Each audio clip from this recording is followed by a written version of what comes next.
Kristine Leahy here with the White Mamba, the Ginger Ninja, Veal Scalabrine.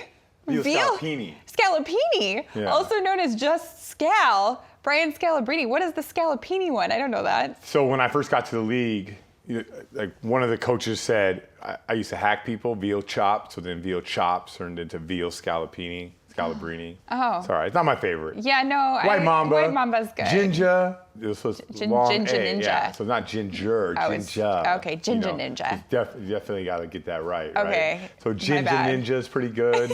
Vanilla Godzilla. I mean, Oh, there's a Vanilla lot. Godzilla is good. Yeah, that's a good one. There's some good ones, but overall, of all the nicknames, White Mamba definitely the best. White Mamba for sure. Okay, back to basketball. What did you think of the dynamics between KG, Paul, Ray, maybe even throw Rondo in there? Yes. So right from the start, Garnett was unbelievable. Yeah. Like he walked into a room, it changed everything. Walk into the weight room, the locker room, on the floor. He just brought a presence to him that I can't explain. You just have to like play so hard in practice. You have to pay attention to detail and all that kind of stuff. And that's the reason why we won. And that's how the Stars were, I think, back in the day. If you think about Magic is like that, Bird was like that, Jordan's like that. You know, Garnett, Tim Duncan, like you just go on and on. I don't know like how the Stars are now. They're a little bit different. Like Kawhi Leonard, KD. Yeah, they're not as. I would describe KG as like gritty.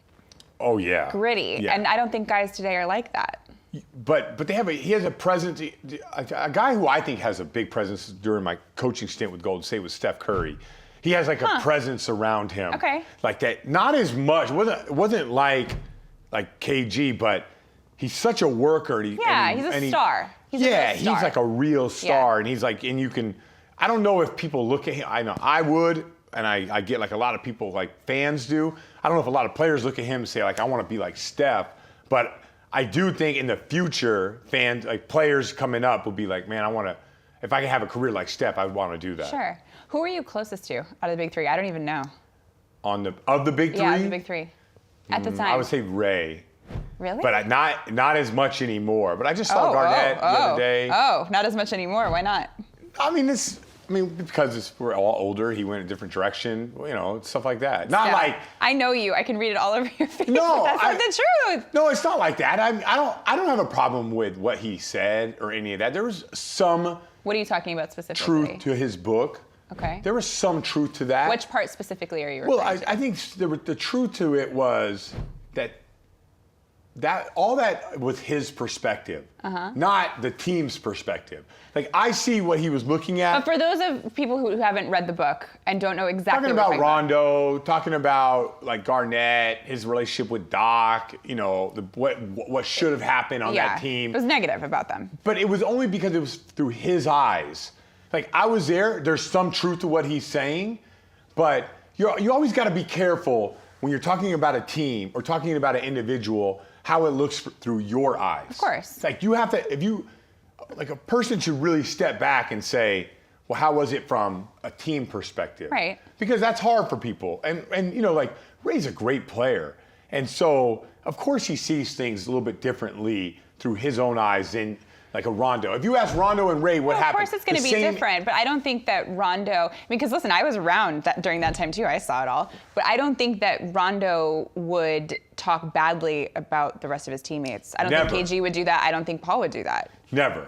Do you think that bridge can ever be mended between all of them? It should be. It should be.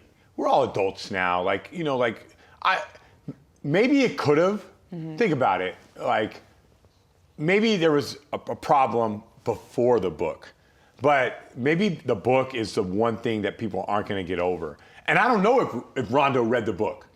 I don't. But if he read the book, he would see that it's a lot different than the way it came out. Yeah. He also praised Rondo for being a basketball savant. He is. He is one of the smartest. I know. Not one of them. He's the smartest player I've ever been around.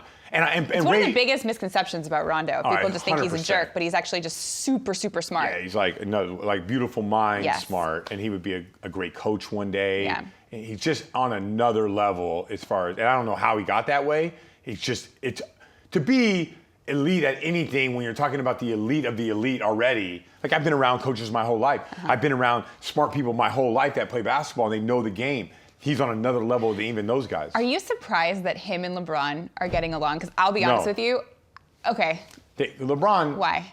Because LeBron, as great as he is, he wants to be together with somebody. Okay. Not, I'm on this pedestal and the rest of you guys. So he's going to respect people that go at him. He's going to respect Lance Stevenson. Yeah. He's going to respect Rajon Rondo. He's going to respect people that don't treat him like the king. In a way, he knows that he's the king. He knows who he is. But he likes when guys have that edge and are like, come on, man, let's go, or hold him accountable.